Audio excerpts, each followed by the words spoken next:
Alam nyo ba guys, isa sa dahilan kung bakit ayaw ko ng mag-company worker kasi nga kasi kasi magtataka ka pagdating sa payslip, ang daming kaltas, ang dami nilang kinukuha.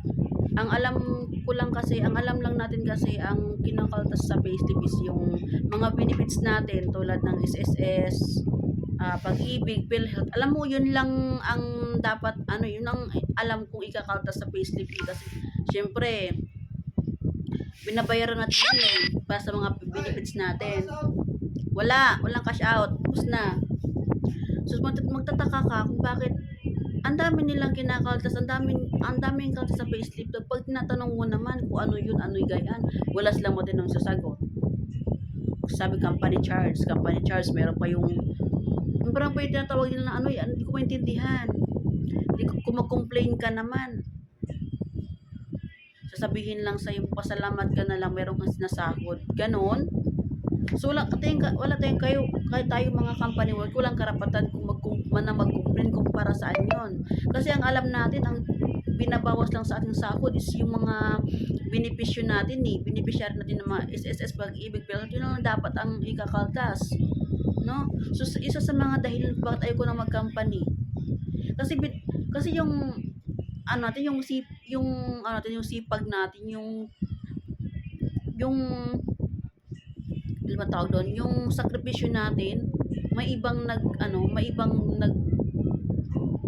benepisyo, di ba? Ano yung company charge? Ano yun? Ano yung ibang mga charge na yan? Obligasyon pa ba natin bayaran yan? Ang alam natin, yun lang ang babayaran natin pagdating sa payslip.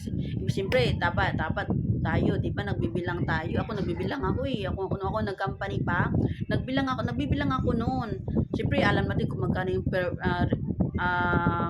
bayad sa pang-umaga, magkano yung bayad sa panggabi, kasi sa panggabi merong net differential mas malaki sa panggabi. So magugulat ka, pagdating sa payslip, ito na lang makukuha mo. Ibang-iba doon sa kinompute mo na ito dapat ang sasahurin mo. Pagkita mo sa payslip, may mga gatong kaltas-kaltas na yan. Ano ba yan? Mga gayan-gayan. So madismaya ka, masasaktan ka lang. As minsan, tumataas pa yung kaltas sa SSS. Tumataas pa yung kaltas sa pag-ibig. Tumataas pa ang kaltas sa PhilHealth. Diba? Masasaktan ka lang. Kaya yun ang dahilan kasi bakit ayoko na mag-company. Kaya yung mga anak ko, hindi ko sila tinuturuan na mag-company worker. Mas tinuturuan ko silang magnegosyo na lang. Kasi danas ko na maganda ang company guys. Lalo na pag i-recon ka, lalo pag meron kang shuttle. Maganda dun. Maganda naman talaga kasi meron, 15 days may sasahurin ka na. Pero masasaktan ka lang. Pag ina-expect mo ito sasahurin mo, magbilang ka, mag-compute ka, pagdating sa payslip, pagdating sa ATM na masasahurin mo, masasaktan ka lang. Kaya mga anak ko, hindi ko sila ini-encourage na mag-company worker. Mas ini-encourage ko sila paano magnegosyo kahit sa small na negosyo na lang muna. Yun. Doon ko sila ini-encourage, hindi sa pagka-company worker guys, hindi sa pag-empleyado. Kasi masasaktan ka lang. Ako danas ko na yun. Nasasaktan ako Noong dati nagko-compute ako, magkano sahurin ko, straight yung pasok mo ha, wala kang day off ha. So ini-expect mo talaga na aabot ng 8K or 10K yung 15 days mo. Or up pa o mataas pa. Alam paggabi merong net differential mas malaki yun. So wala kang nga dinidi off expected mo na malaking sasahurin mo. Pagdating sa payslip, malaki ang kaltas sa'yo. No? So ang linis mo dun 7 plus na lang. Di ba? Ang sakit nun. Pinagpuyatan mo. Wala kang nga day off, wala kang rest day, wala kang Kaya sa mapakiramdam, pasok ka. Pagdating dun sa sahod, pagdating sa payslip, ang daming kinakaltas. Alam niyo ba guys, naintindihan niyo ba yung nais kong iparating? Naintindihan niyo ba, kayo mga company workers, maintindihan niyo kung ano yung ibig sabihin, kung ano yung pinaparting, kung ano yung ibig kong sabihin? Kasi dati akong gayaan company worker ako dati, kaya ayaw ko nang mag-company.